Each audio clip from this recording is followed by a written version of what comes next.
Ya udah, Pak. Oke, assalamualaikum warahmatullahi wabarakatuh. Malam kembali lagi sama gue Zul nih, mau bincang-bincang bola. Sekarang tamunya kali ini beda nih. Yang kemarin Bosa, sebelumnya ada MGK, nah sekarang nih dari member Milanistinya nih, Milanisti pusat nih, yaitu Abdi Nugraha Pratama. Salah satu apa nih dibilang sesepuh lah kuncennya Milanisti. Ya enggak lah. Ya, jadi gimana nih, menurut lo hasil kemarin comeback-nya lawan Milan ya, 3-1 ya comeback-nya ya. Sempat tertinggal dulu, terus bisa ngebalikan keadaan gitu. Ya kalau menurut gue pribadi sih sebenarnya agak surprise ya bisa kayak gitu. Berarti kan mentalnya sebenarnya masih kejaga. Ya, masih Kalau ada lah. kita, ya karena kalau kita lihat di beberapa pertandingan belakangan kan, ya permainan Milan menang sih menang ya. Iya, iya. Kan Yang penting menang. intinya kan yang penting menang. Tapi Ya. kalau kita lihat overall secara permainan kan kayak demam panggung, canggung gitu. Maksudnya kayak bikin peluang aja nyaris nggak bisa kadang. Ya. Yang Cuman kalau kemarin sih maksudnya sebelum dari kebobolan juga udah kelihatan sih, maksudnya Milan kan nyerang terus. mainnya All out lah. Spartan gitu kan. Walaupun belum ada gol tapi maksudnya ya dia mencoba membuat peluang sebanyak mungkin, dan beberapa sudah ya adalah peluang tapi walaupun belum membuahkan hasil, tapi ada sedikit blunder tuh kemarin. Ya, betul.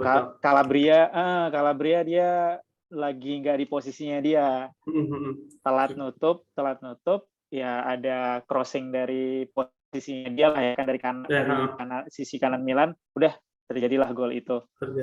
Iya. Nah tapi beruntungnya sih Milan setelah itu nggak ngedrop ya, maksudnya ya mungkin ya gol ya game ya tetap harus berjalan kan. Iya, betul. Tetap harus ya maksudnya 90 menit lah totalnya. Iya. Nah, makanya kemarin setelah gol itu ya ternyata Milan kan masih ya mencoba untuk nge-create lagi, ngebangun lagi. Akhirnya dapatlah 1 gol dari Tonali hingga penutup babak pertama.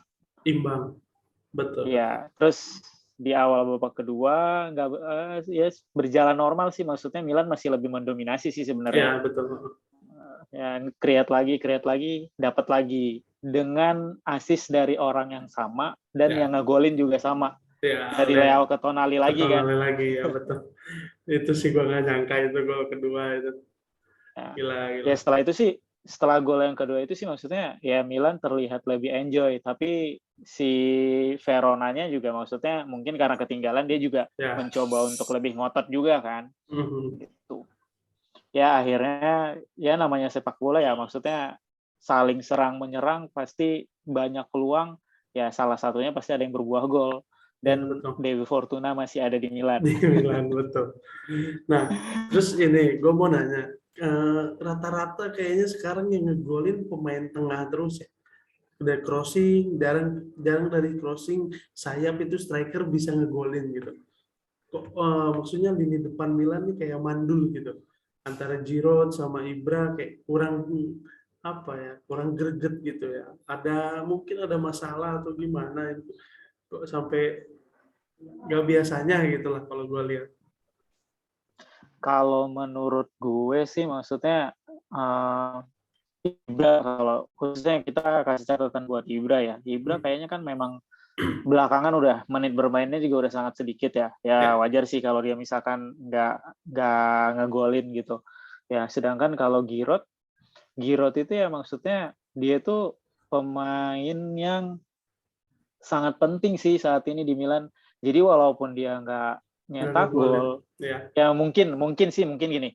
Orang mungkin akan menilai ya striker kan harusnya golin. Iya. Nah, iya kan. Betul, tapi maksudnya gini. Kalau kita perhatiin gitu, walaupun si Giroud nggak ngegolin, tapi dia tuh bisa ngebuka ruang buat teman-temannya dia. Ya. Jadi celah lah jadi ya. iya ya, yang manfaatin kesempatan ya teman-temannya dia gitu. Dan kebetulan ya orang-orang dari second line lah, dari lini kedua. Nah, kalau misalkan kita omongin pemain sayap, ya kita kan main double pivot nih, 2 gelandang tengah, 2 gelandang jangkar. Ya otomatis maksudnya berarti 1 striker dan 3 orang pendukung di belakang striker ini ya harus eksplosif kan. Nah, kebetulan sih kalau ini pendapat pribadi gue ya, Milan itu kan nggak punya sosok playmaker yang bagus ya. Maksudnya ya rata-rata lah gitu. Ya standar aja. kalau misalkan lagi bagus ya bisa bagus, kalau lagi jelek ya bisa jelek banget, malah jadi kayak nggak kelihatan perannya kan. Iya, Nah, betul. jadi mau nggak mau ya memang Milan gaya permainan itu yang ngandelin dari sayap kiri atau sayap kanan. Ya balik lagi ke Leao lagi, atau mungkin lagi Rebic yang dimainin, ya lebih sering Leao sih kalau untuk di kiri ya. Betul. Tapi kalau untuk posisi kanan kan ya kadang Saelemaekers, kadang Mesias gitu ya. Ya kalau kita bilang jelek ya gimana ya, maksudnya Mesias juga kadang walaupun nggak bagus-bagus banget, tapi walaupun nggak bagus-bagus banget tapi ya bisa lah gitu. Nah, yang jadi catatan sih sebenarnya Saelemaekers, harusnya kan dia yang jadi andalan, tapi belakangan kayaknya performnya ngedrop banget. Kurang lagi, mungkin lagi kurang asupan. Iya. Dan satu lagi catatan gue sih, kemarin itu Pioli itu tepat lah naruh Rade Krunic di posisi playmaker. Karena seenggaknya walaupun dia nggak seagresif Brahim Diaz, tapi dia itu bisa jadi holding, nahan bola, dia bisa nahan bola kan. Betul. Terus ngalirin bolanya juga lebih pasti dibandingin tipikal Brahim Diaz yang kalau misalkan dapat bola selalu pengen lari, selalu pengen bawa sendiri, selalu pengen gocek-gocek gitu. Yang akhirnya ada momen-momen tertentu yang harusnya bisa jadi peluang malah hilang karena karena bola kerebut lah dari dia, atau mungkin bisa jadi kebetulan lagi di tackle, jatuh apa segala macam ya, harusnya jadi peluang ya jadi nggak ada gitu. Iya. Nah, menurut lo di sisa 2 laga terakhir lawan Atalanta sama Sassuolo gimana nih? Ya kalau gue sih ngelihat Milan ini enggak peduli ya kayaknya siapapun lawannya dia. Karena gini, Milan dari awal musim sebenarnya ya gue nggak yakin sih sebenarnya Milan mau Scudetto. Ya walaupun gue Milanisti nih, tapi gue nggak yakin karena maksudnya dari komposisi pemainnya gitu. Dan start dari awal musim ya mereka bisa bagus, menang, bisa di peringkat pertama. Ya itu nggak bikin gue kaget lah, karena musim sebelumnya juga mereka bisa begitu. Nah, yang jadi pertanyaan kan sebenarnya di tengah musim kedua. Nah, sama halnya kayak musim kemarin, setelah masuk tengah musim kedua malah bisa dikejar dan terlewati jauh loh dibandingin oleh pesaingnya gitu. Yang tadinya ninggalin malah bisa dikejar dan ditinggalkan gitu. Nah, ya makanya kalau gue sih bukannya pesimis, tapi maksudnya ya udah lihat aja nanti setengah musim keduanya gimana gitu. Karena kalau untuk tengah musim pertama maksudnya ya nggak surprise sih, karena kan musim sebelumnya juga Milan bisa begitu. Nah, masuklah tengah musim kedua ini kan kemarin. Ya mulai kambuh sih sebenarnya.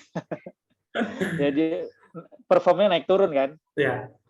Terus udah gitu sering buang poin kalau ngelawan tim kecil. Malah dia bagusnya itu kalau lawan tim yang cenderung lebih agresif juga kayaknya. Ya kalau dibilang lebih bagus sih sebenarnya secara squad ya mungkin seimbang lah sama Milan, atau mungkin bisa lebih bagus Milan, tapi secara organisasi permainan mungkin lebih bagus dari Milan.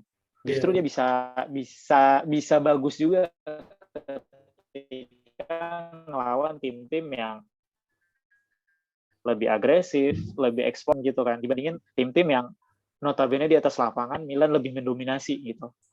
Betul. Berarti ya sering buang-buang poin. Lawan Atalanta harusnya menang lah ya, biar bisa kunci Scudetto lah. Kalau kita ngomongin berharap sih harusnya ya menang ya. Tinggal Cuman lihat ya, Inter Cagliari aja ya. iya, Dia ya jatuh apa kita enggak ya? kita kalau kita bandingin sih sebenarnya Milan sama Atalanta walaupun secara peringkat Milan jauh di Lebih atas ya. Atalanta, tapi maksudnya secara organisasi permainan Atalanta itu kan termasuk salah satu tim yang secara Udah hitam permainan lah. itu bisa dibilang juga secara permainan ya. Mereka itu konsisten loh 5 tahun terakhir. Ya, ya. Bahkan di kompetisi Eropa juga prestasinya kan lumayan, pasti langkahnya jauh. Gitu. Ya kalau berharap sih pasti berharap Milan yang menang. Cuman ya kita lihat aja itunya form of the day-nya. Ya, ya. Milan bisa nggak? Pas Ya bermain.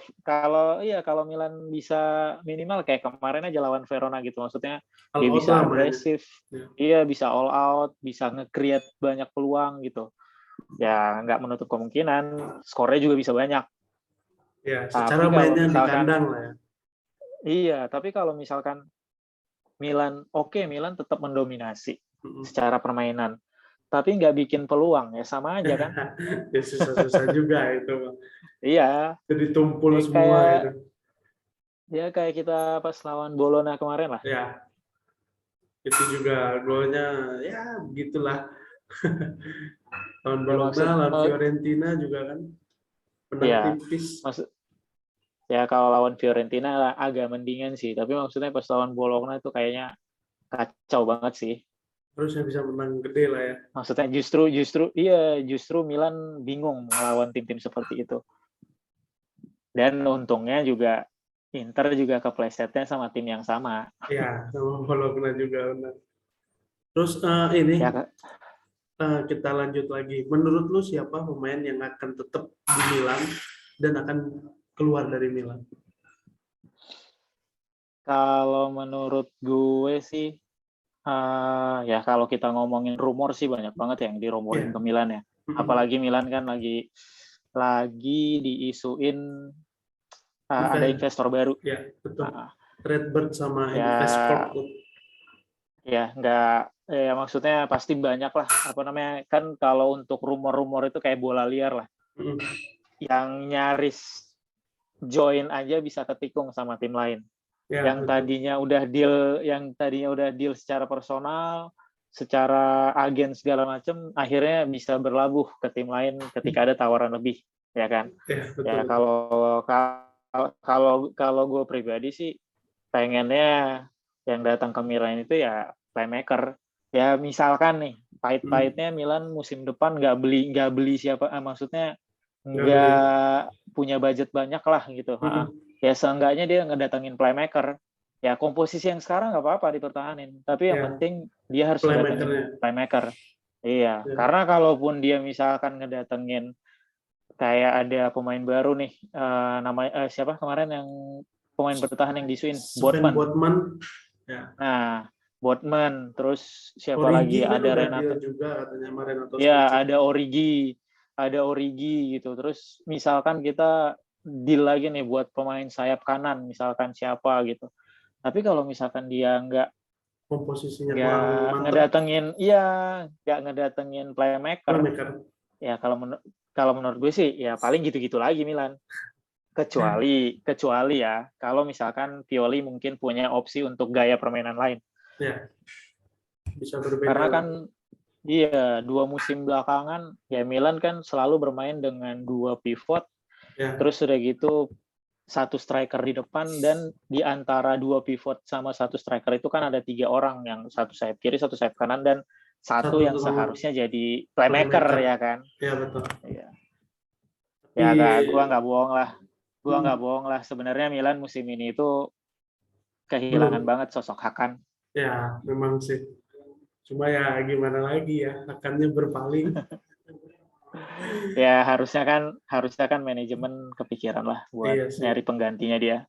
Ya gue pribadi sih bilang Milan itu nggak niat mau juara karena kemarin nggak ngedatengin playmaker. Tapi ini bukan berarti nggak bisa ya. Tapi bonus. Bukan berarti nggak bisa ya. Bukan berarti nggak bisa juara, tapi maksudnya kayak nggak niat gitu.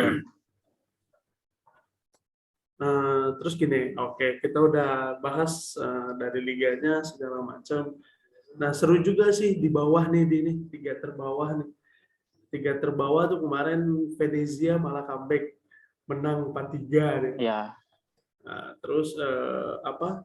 Nanti juga Inter bakalan lawan Cagliari nih minggu ini kan. Nah, ini seru nih di pertandingan yang bawah-bawah sih.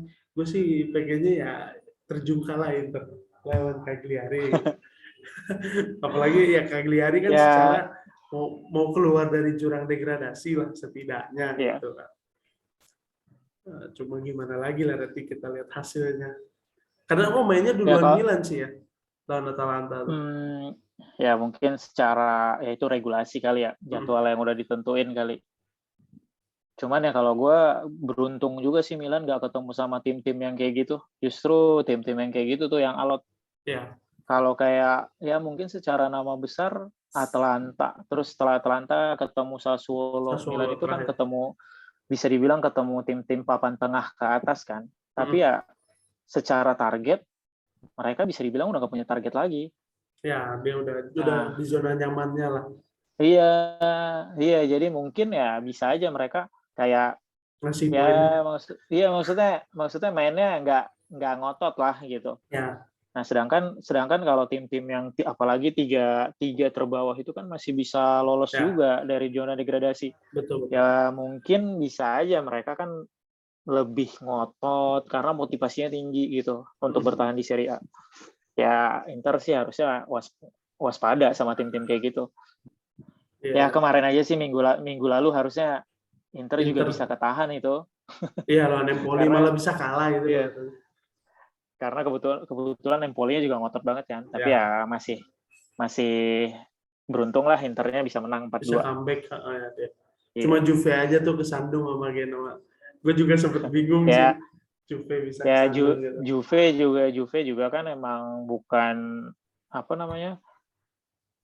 Ya dia juga nggak punya target apa-apa semenjak Ya dia sih, udah aman deh. udah udah aman di zona Champion. UCL.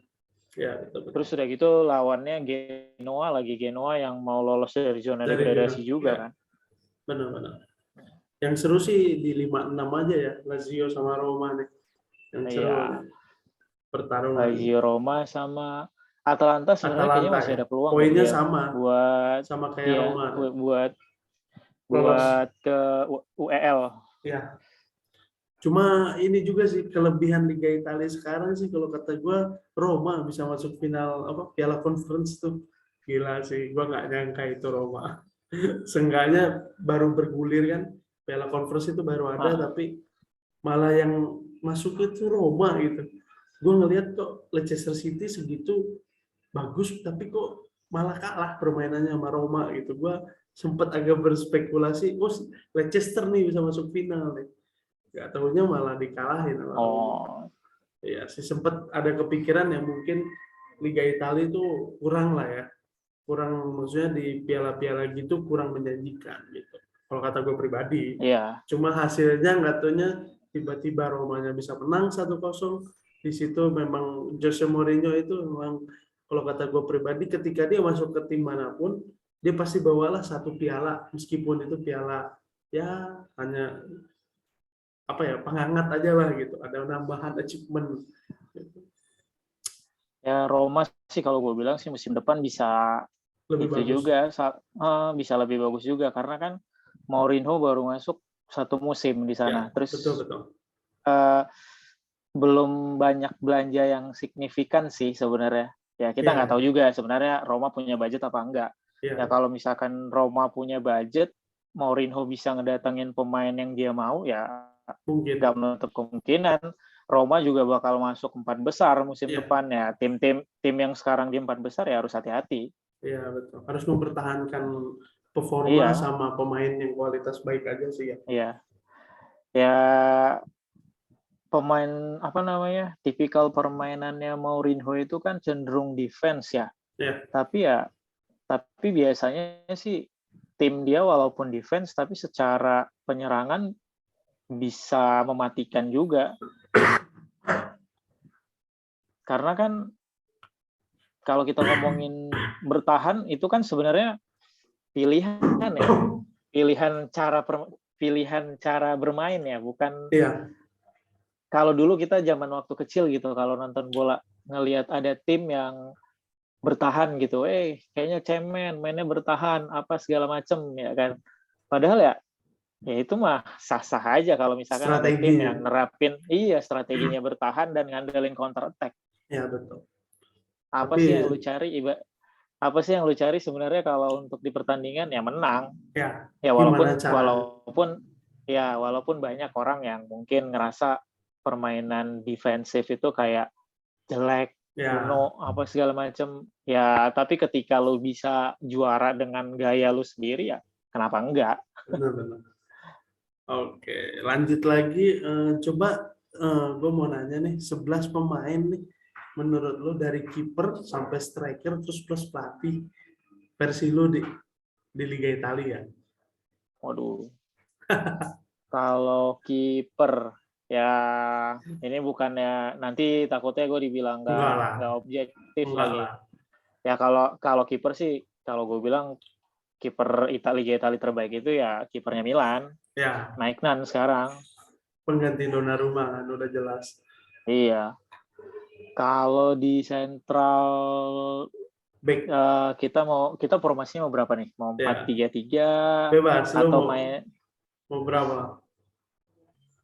Yang kalau menurut gue sih lo lebih bagus. senang main. Kalau gue sih lebih senang main 4 back ya. Oh, 4 back ya.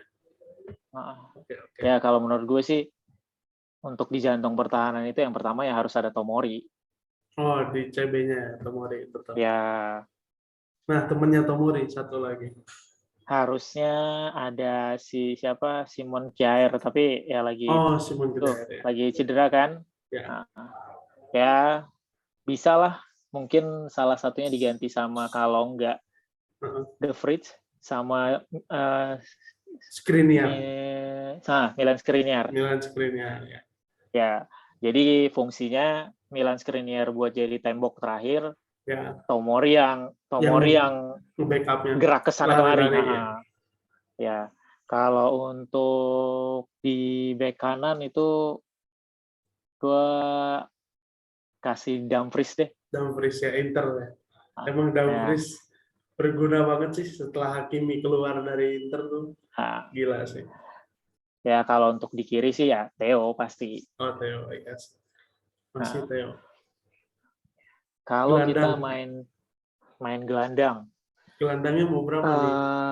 Mau 4 atau mau 5? Enggak lah. 3. Gue sih main 3 lah ya. 3. 4-3-3 berarti. Ya. Gue sih lebih lagi senang sama pemain-pemain muda tuh. Pemain-pemain muda masa depannya Itali. Ada Tonali sama Barella. Oh, Nicolo Barella ya. Punya Inter juga. Ya, ada Tonali sama Barella. Terus kalau satu lagi mungkin ya bisa Benacer apa Kessie sih. Oh, Benacer sama Kessie antara itu ya. Iya. Nah, kalau buat striker berarti sayap ya. Gue kenapa milih pemain-pemain itu? Karena kalau menurut gue ya maksudnya yang lumayan stabil dari awal musim sampai sekarang lah gitu. Yaitu kalau nggak pemain Inter ya pemainnya Milan. Ya antara dua itu aja. Iya dan kebetulan mereka juga ada di peringkat pertama dan peringkat kedua. Ya saling balap-balapan lah. Ya sebenarnya ada sih kayak misalkan di sentral pertahanan di sentral pertahanan yang mungkin kita nggak usah pakai Tomori atau Skriniar, mungkin kita taruh Merih Demiral. Tapi ya Demiral juga kadang dia suka blunder. Iya sih. Jadi kurang bagus lah ya kalau kompetisi. Iya. Ada itu juga di Juve. Delik ya. Tapi Delik juga musim ini lagi kurang, lagi nggak kayak sebelumnya lah gitu. Ya. Makanya gue sih lebih prefer di tengah itu ya Tomori sama Milan Skriniar atau Stefan De Vrij gitu. Tapi ya Milan Skriniar lah. Oke, terus tadi di dua gelandang ada Barella sama Tonali. Tonali. Terus Sayapnya untuk kan kanannya Dumfries, kirinya sayapnya, backnya. ya. Nah, terus Kalau kita untuk mau ke sayap striker sih. Gue sebenarnya kalau tergantung formasinya sih. Kalau formasinya misalkan kita ngandelin bola-bola dari gelandang, ya boleh lah naruh Giroud di jantung pertahanan. Tapi kalau misalkan kita mau yang mainnya all out, gerak ke sana kemari, ya gue lebih pilih Lautaro Martinez sih sebenarnya. Oh ya, Lautaro Martinez. Immobile nggak masuk berarti. Immobile bagus, tapi ya kan dia setipe sebenarnya sama Giroud sama atau Edin Dzeko kan. Ya, di tengah aja deh. Iya, di tengah dan ngandelin ya mungkin kontrolnya bagus, ngandelin kontrol bisa jadi pemantul gitu kan. Tapi kalau misalkan gue lebih sekarang lagi bikin formasi yang ya all out aja gitu. Makanya gue Lautaro Martinez di penyerangan. Sayapnya di kanan kiri. Sayapnya sebenarnya itu harusnya ada Chiesa ya, tapi Chiesa lagi cedera. Ya. Karena Chiesa itu gimana ya? Sebenarnya banyak pemain-pemain sayap mungkin yang lebih ya kelihatan eksplosif. Terus mungkin secara gocek-goceknya juga lebih bagus gitu. Ya. Tapi kayak kita ngomongin Leo deh di Milan. Dia kayaknya sering bawa bola tapi gagal persentase bukan gagal terus, tapi persentase bikin peluang bikin peluang dan nggak bikin peluang, maksudnya persentasenya itu kayaknya sama aja, maksudnya 50-50. 50-50 ya. Nah, ya kalau Chiesa kan kayaknya lebih pasti gitu mainnya, nggak banyak gocek-gocek sana sini ya, dia nekuk kiri kanan syuting ya, lebih pasti aja sih sebenarnya. Yeah.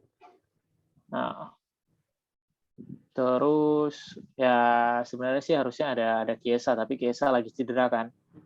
Ya boleh lah si itu Raspadori Sassuolo ya. Ya, Raspadorinya Sassuolo. Itu di sayap kiri ya, dia di posisinya. Kiri. Ya. Kalau di kanannya? Ya. Nah, kalau untuk di kanan ya, kalau yang kita bilang konsisten sih bisa dibilang Berardi ya. Berardi ya. Iya. Domenico Berardi. Terus untuk playmaker nih. Playmaker ya, gue sebenarnya agak notice itu Ruslan Malinovskyi. Dari Atlanta.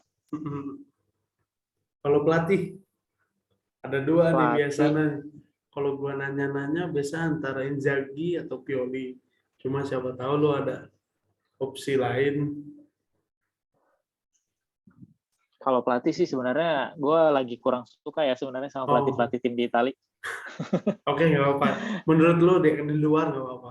Carlo Ancelotti kah atau Pep atau Jurgen Klopp?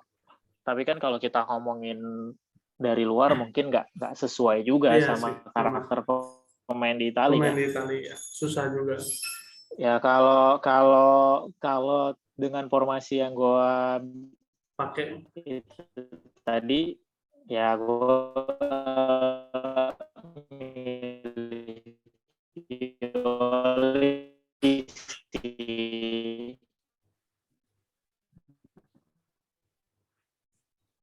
ya. Sudah itu disupport sama 3 ya, Pioli sih pilihannya. Pioli ya, tetap Pioli. Oke. Nah, kalau menurut lu nih, kita geser dari Liga Italia lah ya ke yang bakalan seru nanti itu champion. Ada Madrid sama Liverpool.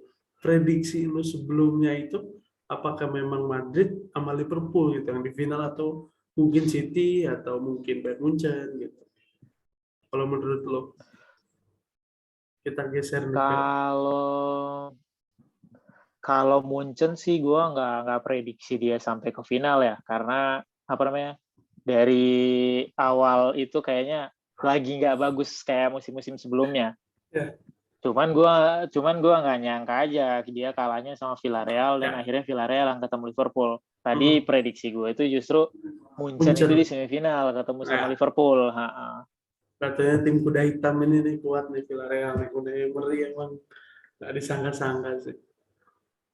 Ya kalau Liverpool sih sesuai prediksi gue ya, kalau dari bagannya dia Liverpool yang masuk Final. Liverpool yang masuk ke final. Tapi kalau untuk dari sisinya Madrid ya sebenarnya antara Manchester City dan Madrid yang lolos pun ya kalau menurut gue ya sah-sah aja. Yeah. Tapi kalau kita ngomongin kedalaman squad sih sebenarnya itu kedalaman squad lebih bagus Manchester City sih harusnya. Ya memang. Cuma hokinya dari Fortuna jatuhnya ke Madrid. Iya. Benzema mentalnya nih. juga. Iya, mentalnya juga. Beda banget sih memang. Yang punya gelar champion banyak sama yang nggak punya sama sekali kan susah banget gitu bandingin. Ya Benzema lagi on fire banget sih. Ballon d'Or lah dia kayaknya tahun ini nih, Benzema nih. Harusnya sih. Bisa jadi. Harusnya. Apalagi kalau misalkan nanti yang juara Madrid. Harusnya sih dia. Harusnya sih dia. Nanti di final ya karena gue kan netral nih, siapa aja yang menang ya nggak masalah. Cuman menurut menjagokan gue apa ya, bikin ngecocokin siapa gitu juara, persentasenya gitu. Kalau secara permainan kayaknya nanti yang mendominasi itu Liverpool. Mendominasi Liverpool. Okay. Dominasi permainan itu Liverpool kalau menurut gue ya. Karena Madrid dia lagi nggak bagus juga secara organisasi permainan. Maksudnya ya naik turun juga kan. Maksudnya nggak konsisten. Tapi ketika dia pegang bola itu bisa sangat berbahaya. One shot one goal itu bisa gitu. Iya. Madrid tuh. Ya mungkin ala-ala Ancelotti kali ya. Ya mirip Milan 2007 lah. Mirip Milan 2007 ketika dipegang sama Ancelotti.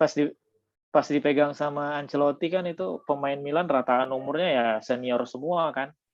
Ya dia kalau ngimbangin main eksplosif pasti nggak bisa karena secara fisik kan nggak bagus. Makanya Milan kan kelihatan kayak 2007 itu kayak ya ketika megang bola pasti dia kayak berusaha untuk mempertahankan selama mungkin. Tapi kalau misalkan bola lagi dipegang sama lawannya dia kayak cenderung kayak ngebiarin gitu loh, cuman yang penting jaga area dapat bola langsung oper baru. Iya. Ya kalau gue sih prediksi gue sih yang juara Madrid sih. Madrid. Iya sih kelihatannya angin mengembus ke Madrid nih kayaknya sekarang. Bukan karena dia raja champion apa gimana ya, karena gue lihat 2 pertandingan sebelum ini Madrid ketemu 2 wakil Inggris yang secara permainan itu lebih bagus. Secara permainan sebenarnya lebih bagus dari Madrid. Nah, tapi ya itu Madrid ya Madrid. Benar-benar. Dia punya mental, dia punya Benzema di depan. Ya. Vinicius Rodrigo-nya juga itu nggak ada obat sih emang. Iya. Sadis itu sayapnya dua-duanya. Dia tertekan. Tapi ketika dia dapat waktu untuk menyerang, bisa jadi gol. Tengahnya juga bagus sih. Casemiro, Modric, Kroos itu nggak ada obat itu. Parah. Nah, itu PR banget tuh Madrid buat cari generasinya. Ya, generasi setelah ini. Tapi sih ada gelandang muda Madrid tuh yang bagus banget. Camavinga. Itu juga gila juga sih mainnya. Nggak salah lagi dia. Bagus dia.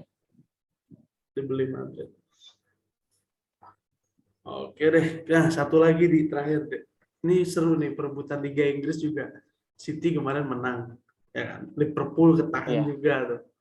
Nah, mungkin City sekarang udah fokus ke Liga Inggris. Ya kan? Otomatis. Karena Liverpool nih ada 3 ya. Kalau menurut gua kalau dia mau fokus terlalu capek kelihatannya. Di mana ada FA, nanti lawan Chelsea kan dia. Nah, terus juga ada Champion yang lawan Madrid.